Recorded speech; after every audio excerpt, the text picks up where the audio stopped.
This week's Torah portion is called Parshas Vayechi. It's the last Torah portion of the book of Genesis, and we're going to read in it about the death of Jacob. I want to speak about language, when we use it and when we don't use it, as it pertains to this week's Torah portion.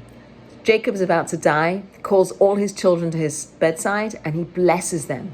He wants to give them, bestow upon them divine blessing, that the overflow, the expansiveness, all the goodness that God wants to shower on the world, on his children should happen. And he individualizes each blessing for each child, according to their way, according to their skills, according to their talents, etc. So he uses his language to bless.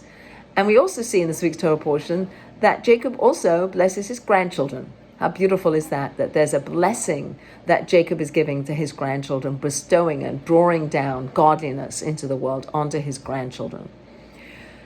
He also uses his language to ask his son Joseph to swear, to promise that he'll be buried with his patriarchs, with his ancestors in the cave of Machpelah in Hebron. He is demanding of Joseph with his language that he should be buried in the land of Israel, which Joseph agrees to. So using language to ask for what you want.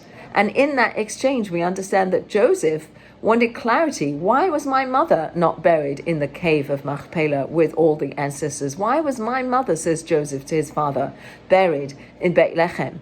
And so the language is used to clarify, to understand, try to pass that out. Why was it? Perhaps Joseph has been wondering his whole life why his mother wasn't buried in the family plot. So now he has the opportunity to ask, to use this language to clarify.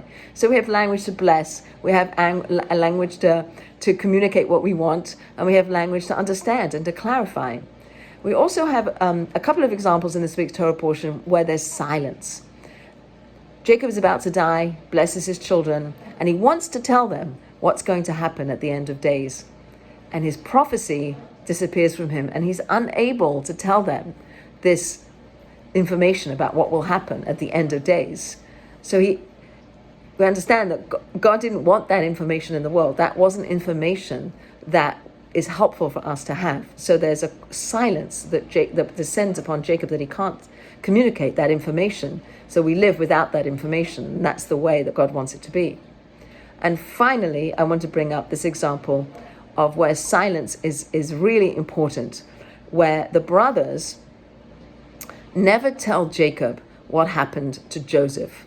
They never tell him that they threw Joseph into a pit, that they took him out, that they sold him into slavery. Joseph never tells his father what happened to him. So there's this pact of secrecy, this pact of silence that the brothers have to protect their father from this very damaging news. If he were to know that his sons had done such an egregious act to his beloved Joseph, how that would have been so upsetting to Jacob. So the brothers, we understand, are quiet and are silent and don't say and don't tell and don't harm their father because they want to protect him.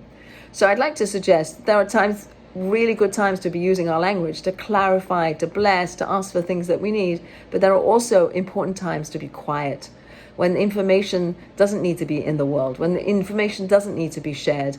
And sometimes the information that we have, the truth that we have, might not be actually the truth. And in our day and age, where there's so much on social media and there's so much being spread around, anybody can say anything they want, that we should really bear in mind that there's times to be silent. There's times not to say things. There's times to protect other people. There's times to not lie. There's times to speak and to speak positively. And then there's times to be quiet and to be silent.